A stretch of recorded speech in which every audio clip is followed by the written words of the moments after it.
Welcome back, ladies and gentlemen. If you're just joining us for the first time, I'm Christopher Ludwig, Editor-in-Chief here at Automotive Logistics, and welcome to Automotive Logistics and Supply Chain Live, coming at you from our London Library studio here. Throughout the event, we have a number of sessions looking at electrification of the automotive supply chain as the industry transitions to building and selling more electrified vehicles.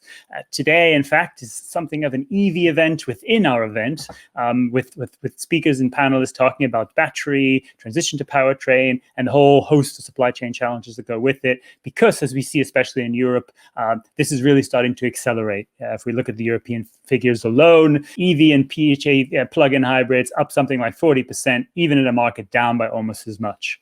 But of course, the picture is complex.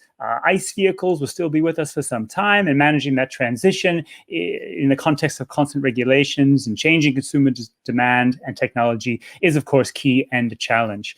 And that's why I'm very pleased that today to welcome Christoph Stürmer to join us from PwC to share some of the latest insights on the developing powertrain picture. Christoph, of course, is Global Lead Analyst for PwC Autofacts and one of the most respected experts in the field, and I'm very pleased to share the stage with him today. Christoph, thanks for being with us. Hello, how are you? Very well, thanks. So I'm going to hand over to you now for your presentation and analysis, and then I'll come back to you at the end for some Q&A. So over to you, Christoph. Thank you very much. Thanks, Christopher. Hello, everybody. This is an amazing time to be an automotive analyst.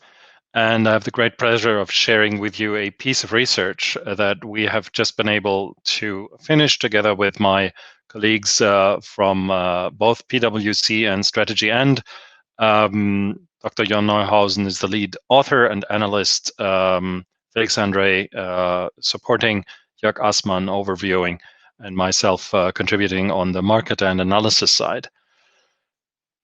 And the title of our analysis really points to the main challenge that automotive manufacturers are currently facing with this entire technology. And that is, among others, of course, the challenge of profitability. And before we go into this, I would like to highlight the takeaway messages that we're going to talk about very, very quickly. And this study will, of course, be available for lecture at your leisure. So first of all, we're beyond the tipping point for electric vehicles. The train is out of the station and it's accelerating. It's no longer a question for automotive manufacturers whether to do electric vehicles, but the question is how long not to do them any longer. Second one is the profitability and the economics of electric vehicles are still a big challenge. And the carefully balanced strategies of financing the transition to EVs through selling more profitable ICEs have all been thwarted by COVID-19, which basically makes this singular event of the COVID-19 impact a long-term thing, and will have long-term impacts because decisions have to be taken now with the money that is available now. Third one, we believe this surge of market is not a one-day thing. It's not going to be over in a year or two, but we think this whole decade will be massively shaped by the ongoing surge in electric vehicles. Fourth one, the elephant in the room is, of course, the battery, technically the accumulator, and its associated costs. And we've looked a little bit deeper into that with some surprising messages, I guess. The important point, the point that we're all waiting for, is the point for people to actually understand that battery electric vehicles are good for their personal purse. Even today, small electric vehicles are the cheapest means of transport over life cycle. Mid-size ones are getting there. Large luxury ones are, well, they're large luxury vehicles, of course. So we have to look at the break-even point for cost, both from a price perspective, but also from a total cost of ownership perspective. And we've looked into that as well. Finally, we need to streamline, and it's going to be another auxiliary effect.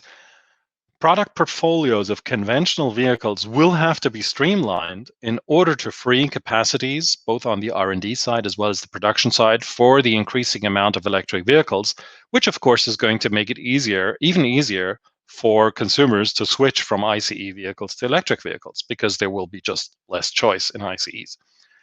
Finally,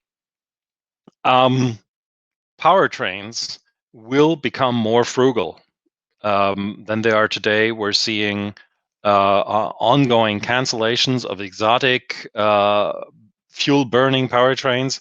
So if you're into high-tech fuel-burning cars, ICEs, maybe this is a good time to look for the last generation. Okay, why don't we go a little bit deeper? First of all, the core question is how much and when? Well, the when question is easy to answer. The when question is answered by now. EV market upturn is happening now. But very interesting, there's a paradox development going on. Everybody, of course, is looking to the US for having invented basically today's electric car with Elon Musk's unique endeavor and entrepreneurial spirit. And just the other day, we had the presentation of a next US brand with quite an impressive vehicle. But in the US, we're not expecting large market shares because somehow, due to cost relationships, sales networks, consumer attitudes, electric vehicles have maneuvered themselves into a little bit of a luxury niche in the US market. So we think that this year it's not going to be too great. 30% increase is still a lot, but it's not as much as we would have expected. And it's not as much as we're seeing in Europe. As Christopher pointed out in his introductory remarks, the electric vehicle market in Europe is flying. And why is this? It is because we're now seeing the immediate effects of latent customer demand. When you ask people on the street what kind of car they prefer, in a recent survey that we did, 68% of European consumers prefer an electric car. Well, but that's just preference. And it's preference of many people who don't even own a car. They prefer electric vehicles because they're nicer to the people, not just the ones that drive them, but to the ones that suffer them. So latent demand, the desire to have electric vehicles, is unlimited, especially in the European market. And we're just about seeing the first wave of starting to fulfill this demand. Factories, EV factories in Europe are packed. They're producing flat out as much as they possibly can. China is a little bit of a different picture. The market, as you all know, had a little bit of a premature start, became very, very big due to very strong incentivization. When the incentivization was revoked, the market sort of collapsed. But we're seeing the emergence of, let's say, very dedicated EV segments. So as we all know, Tesla has opened a factory in China, and they're producing flat out as much as they possibly can, although the vehicles are really, really expensive. And then on the lowest end of the market, we've just seen the launch of a $4,000 electric car. It's 3 meters long. It has 200 kilometers range. It has a maximum speed of 100. So it's the perfect city stroller. And that car has clocked up 50,000 reservations within 4 weeks after its presentation. So this is a very dedicated, super small city car that, due to my personal belief, we're going to see a lot of, even in Europe. So what's another driver for electric vehicles? And of course, the trigger point for the market was the fact that the automotive industry pretended that their cars can drive without a world to drive in, and didn't really live up to their commitments to reduce fuel consumption. So they were forced to reduce fuel consumption through all kinds of government regulations. And we've just collected the most salient fuel economy regulations, starting with the US, where the target was just lifted from trying to achieve the equivalent of 107 grams per kilometer back to what it is basically today. So the Trump administration has basically stopped the pressure on the US auto market to reduce CO2 emissions. Of course, CARB, California, and the 13 legendary eco states are pushing hard against that. So the situation is a little bit open in the US, but there are still people in the US who love electric cars for all of their properties and who will continue to buy them. And we believe there's going to be more and more.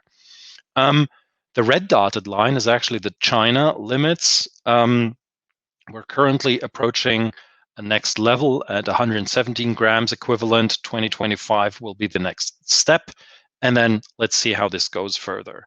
In Europe, we're already in a 95 gram CO2 per kilogram per kilometer environment.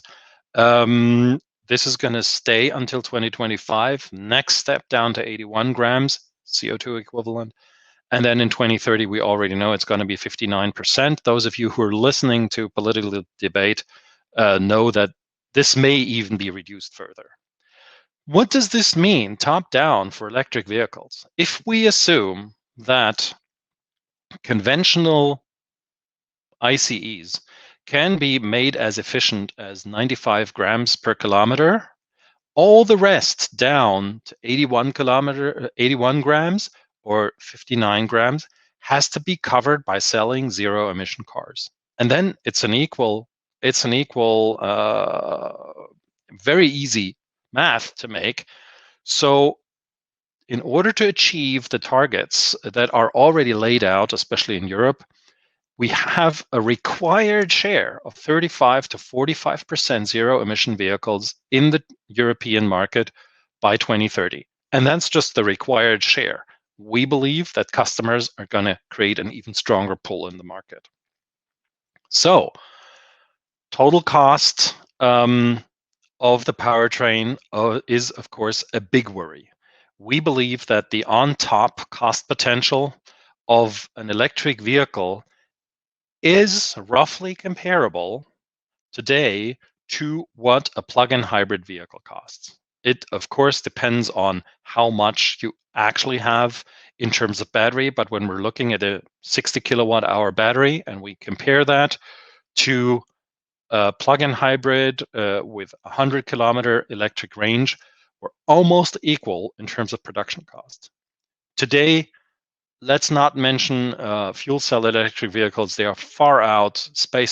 Total space technology will have to wait a while until their costs come down. But I think this is quite striking that even on a cost production basis, a reasonably sized BEV and a reasonably sized plug-in hybrid are already identical. Now look at sales prices, and you can see how much strategic struggle there is within the OEMs.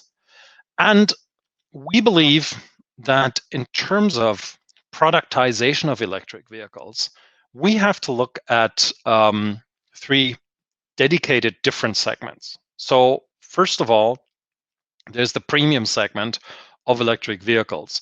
Super big batteries, super high performance, super sleek, some pretty big, some pretty heavy. These vehicles are, of course, economical because you can sell them at a high margin, but of course they require new investment. So if you can get the investment right, they may be okay. The second niche, and this is what I was just trying to explain for China, there's a segment for super small, super frugal Spartan electric vehicles. We've not seeing very much of them yet, but they're coming. Believe me, they're coming. Maybe not from Europe, but from all over the world. And this is really something that where maybe new players can play a major role. A small electric vehicle is the one thing that really makes sense in the future of urban mobility, if you don't want to go back into the tube. And then finally, of course, what do OEMs need?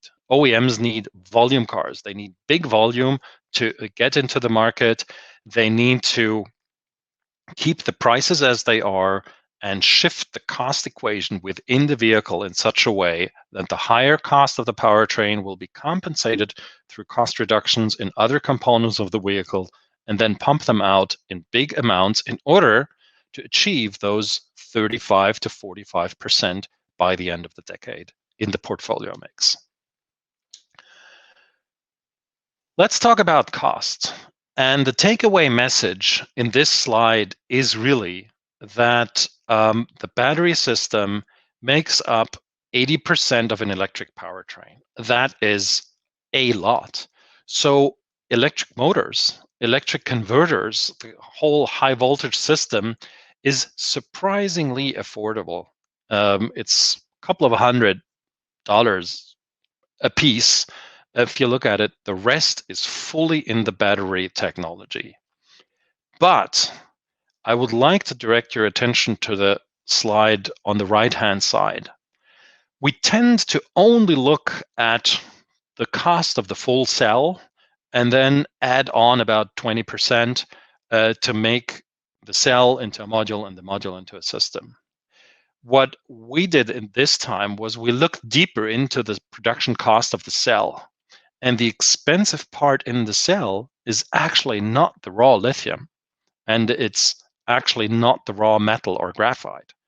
The big element in building batteries, in producing batteries, is the processing of the pre-materials. It's the electrolytes, it's the anode material, it's the cathode material, it's the canning, it's the aluminum that goes around it. So here we have a huge cost block and a huge block of value that up to now seems to be almost untapped by the automotive value chain. So automakers, as you all know, have been looking at the cell production, 26% of cost or value add. They've been looking at the module production, which most of them do in-house. They've been looking at the assembly of the battery system, 20%.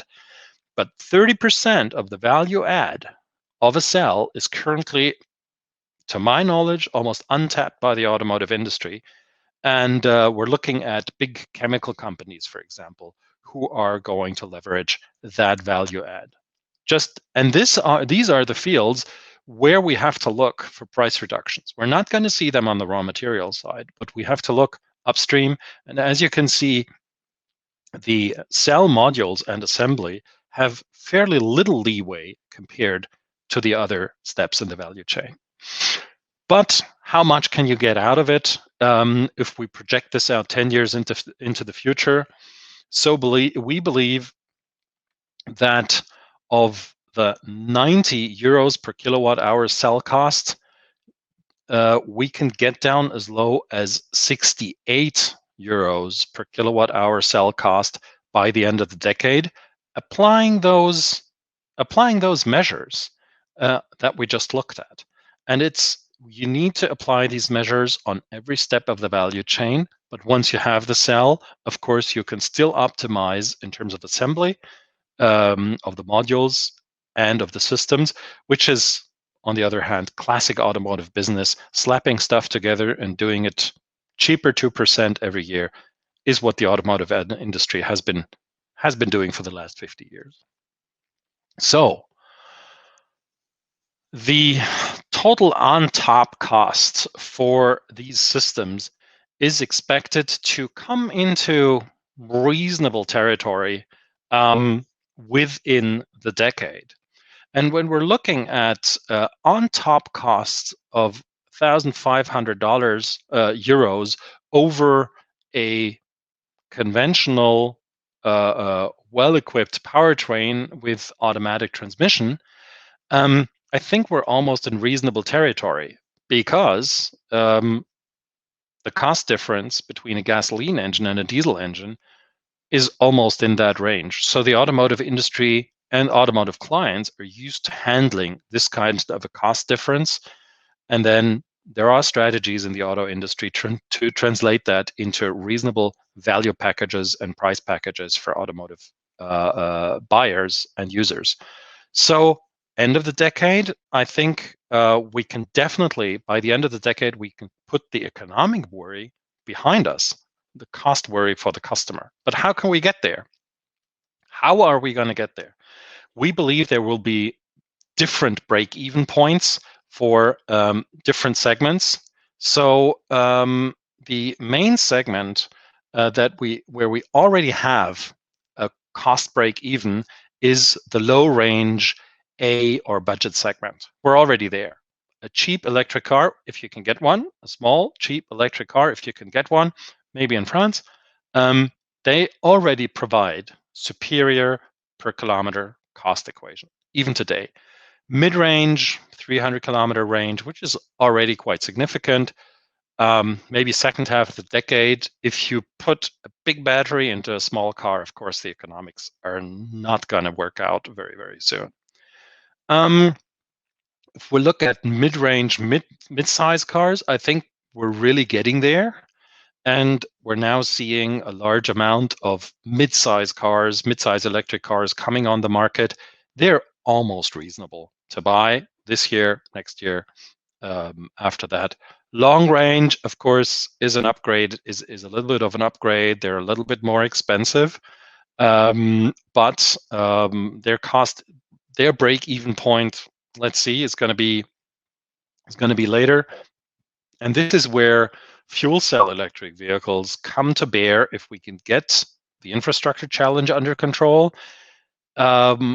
That may play out in very interesting mixes of batteries and fuel cells as energy sources for these electric vehicles in the future. Ultimately, premium vehicles with a mid-range are already economically viable. Battery electric vehicles with a higher range, we expect to become economically viable mid-decade, depending on new product introductions, of course, with more efficient battery packages included. And then for the super long range, if we don't look at the recently introduced electric car in the US, let's see if that's going to work at all. But this is also where we see a certain necessity to consider fuel cells as an energy source. So finally, what do you need to do as a company in order to mold them into your portfolio? You cannot simply, as an automotive manufacturer, you cannot just continue to double your product portfolio, double your R&D investment, double your expensive. It's not possible. You need to focus. And on the left-hand side, we've repeated the segment analysis that we started off with. Where do you want to position your cars? Where is your brand positioned? So we know that today we have distinctive green rocket BEVs. I think we see them a lot. We all know what we're talking about. But we're already beginning to see premium city electric vehicles, like nice city cars, urban vehicles, increasingly electric, very nice proposal. On the other hand, we have the low-end electric vehicles, frugal cars, city cars, dedicated purpose, and I think we've just seen a couple of nice examples for those. So it's really important to offer clients a full package and not just a feature car, and especially not a frugal car. We've made the experience, and I think we've all seen that making a car bare naked, just strip it down so everybody can see it's an economic choice, is not going to work in the market. It needs to be a full indulgence package, but an intelligence indulgence package that also puts forward the specific advantages of electric powertrains.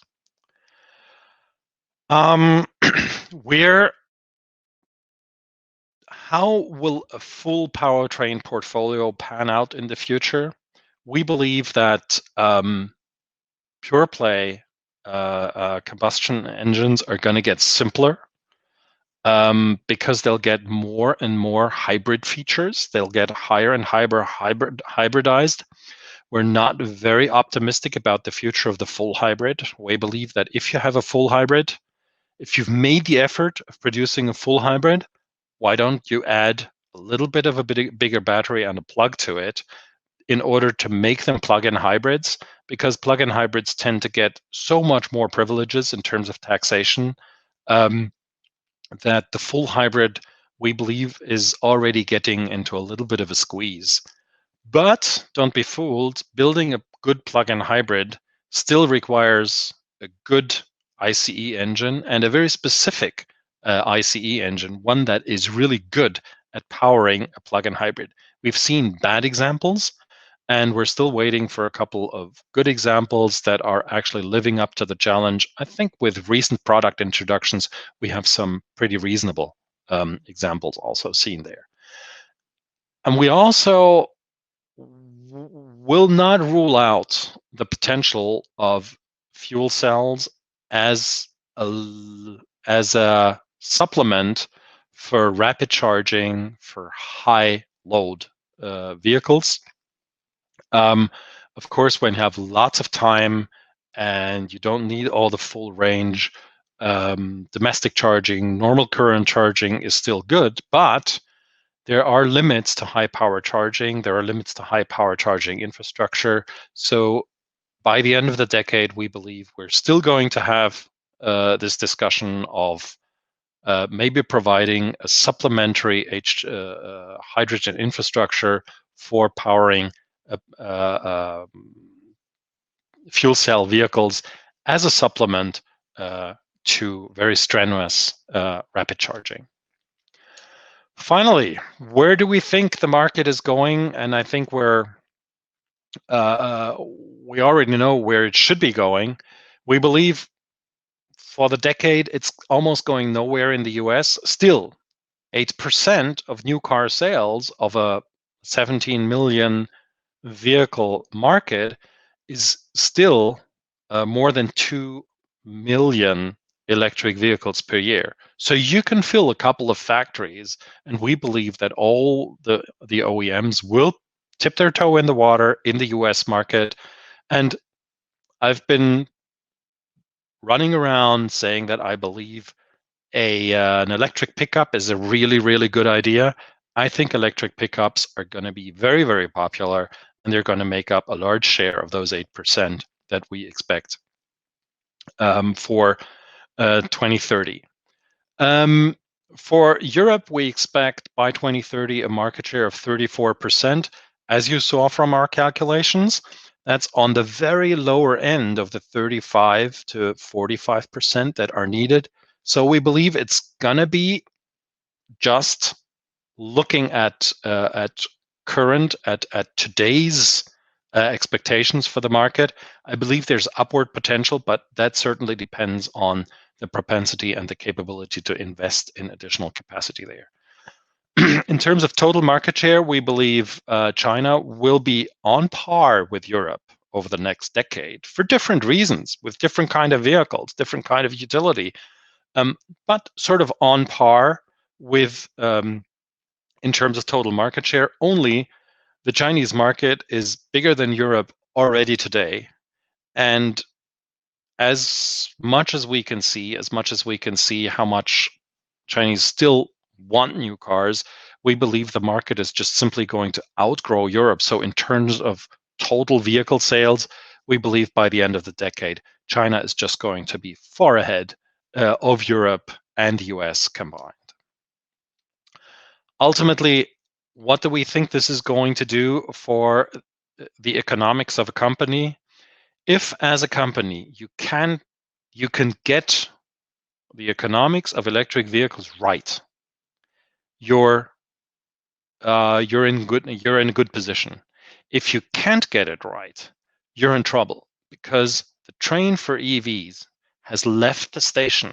Either you run with it, or you have to ask somebody else to provide you with EVs, and that's going to be very, very costly. Thank you very much. If you have any more questions, please feel free to contact me at any time. Thank you so much, Christoph. Fascinating insights there, and of course, highly relevant to the trend to what we're seeing in the market, and exciting to see how it goes. Indeed, please do, to our audience, put through questions, and we will, connect to Christoph and answer these. But I think let's take a couple of minutes. We have a couple of minutes that we can go through a few points. From your presentation, I thought it was really interesting, this sort of Spartan niche that you were pointing out, and the city car. So, and you kind of clarified it a bit at the end, but it made me think: might we see, as Europe transitions, a little bit of the reversal of this compact SUV trend, this massive shift to kind of bigger, smaller vehicles, so to say, as cars like the Zoe and etc. kind of fulfill this, but it's not as simple as that, is it? Right? I think you see it more that the city mobility, the urban mobility solution will give rise to this segment, but in a broader sense, it comes with the more premium or the more total package, as you outlined at the end. I think we need to look at these different segments, and they almost have no overlap. It's almost imaginable to see Kensington Garage with a super big electric SUV on one side and two little electric downtown scooters in the other half of that garage. It's not mutually exclusive. I think with these kind of vehicles and with the way that mobility management is going to happen in cities, we're looking at more purpose-built cars. And especially, I believe, for urban vehicles, we're looking at vehicles that are much more economic in terms of traffic space and in particular parking space than today's vehicles. So very radical concepts. We all know, we all heard it 20 years ago with the Smart, but the Smart was really two and a half decades or maybe 3 decades ahead of its time. But we're really looking at these kind of vehicles that only now, as we have full connectivity, as we're getting more connectivity, as we're getting more platform-based mobility solutions, these vehicles can actually fulfill a role without clogging up our cities. And on the other hand, we believe, I personally believe in big luxury SUVs, big luxury electric vehicles. Just think back a couple of years, we had a research car by Daimler, the Maybach 6, a fully electric, 6-meter long, totally swoopy convertible.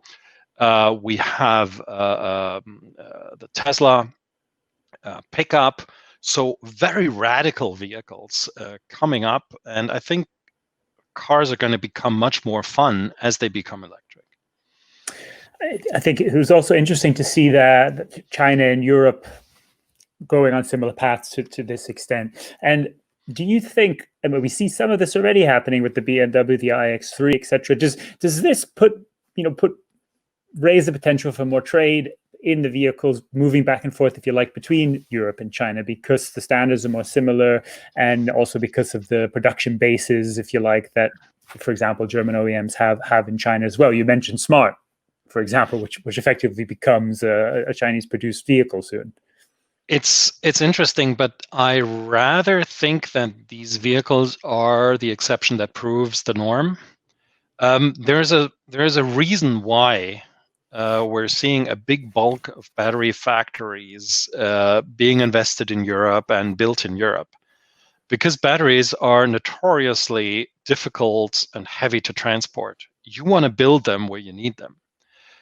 Producing an electric vehicle in China, putting it on a boat and shipping it over to Europe is logistically challenging, to say the least, and it is certainly economically challenging, to be very polite.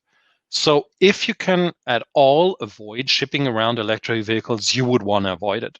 I would rather think that we're going to see, because electric vehicle platforms are so benign in terms of building new variants on them, I think we're going to see more regional cars. And the super small city car currently is a Chinese feature, but I think we're going to see this feature appear stronger in Europe. Is it going to be Chinese manufacturers? maybe yes. Is it going to be Chinese brands? Maybe no. So I think I don't believe in the global range of brands. I think it's more very particular vehicles and very particular segments that we're going to need for very specific mobility solutions. The iX3, in my opinion, is really an exception. It's something we know that BMW likes to hedge their bets. So I think it was a decision to place the production of the car where they're almost sure that it's going to be sold in sufficient amounts, and then sort of play it by the ear how much the market uptake will be in Europe. And with a very strong market uptake that we're seeing in Europe, I'm very sure that the production location is currently already under consideration. I'm sure you're right on that too. Maybe just a last point, because it was on the battery side of it. It was an interesting point that you made, that value potential on the processing side of that. So does that suggest? I mean, there is, as you mentioned, a huge OEM investment now in, or not just OEM, but huge investment in the local battery plants in Europe, for example. Is the automotive industry potentially missing a trick by not themselves focusing more on this segment, or is that a step too far for them? I mean, is it more that these chemical companies will just be, frankly, playing a bigger role in the automotive supply chain? Well, they are already. I think when we think back a year, there was a big debate about the value add of electric vehicles in Europe on European soil, and the discussion was really circling around full battery systems, module assembly, and at maximum production of cells. What I think this political discussion totally missed out on was the entire aspect of raw material production. But somehow, accidentally, two of the largest chemical companies in the world and a couple of very, very significant oil majors, who are also basically chemical factories, happen to be located in Europe. So I think that not for the automotive industry, certainly not for the automotive industry, who really need to focus their investments on what they're good at, but for Europe as a location, as an industrial location, with clean energy, with short logistics, with high networks of pre-production, good experience in chemical plants. This is a strategic opportunity to take back that raw material processing from China. And it's our research has shown that while the production of the raw materials, especially lithium, is about 80% concentrated in China, the processing of the raw material is about 90% concentrated in China. So this is a strategic gap that we have in the European value chain. For Europe as an industrial location, I think that we need more attention, but looking at some of the chemical giants, they've woken up to the challenge, and I think we're going to see investment there. Fascinating stuff, and that's a very interesting opportunity pointed out there. Christoph, I want to thank you for the time and insight here, for sharing that with our audience. As you mentioned, we'll make the presentation available so that audience can dig into some of those numbers and certainly get in touch with you. I hope you'll take part in other parts of our virtual event, the platforms. You can network with some of them. Please do jump onto the virtual stands there and connect to our audience. And to all of you watching, keep with us. We've got a lot more EV related content. Christoph mentioned Lucid, or referred to Lucid. We've got a session later on with Lucid about starting up their supply chain and, in fact, building an outbound supply chain around it too for vehicle logistics. You won't want to miss that, and a whole lot more besides. So keep with us. Hope you're enjoying the content. A lot more to come where that came from. Signing off now from the London Library Studio, as I call it, and we'll see you again real soon.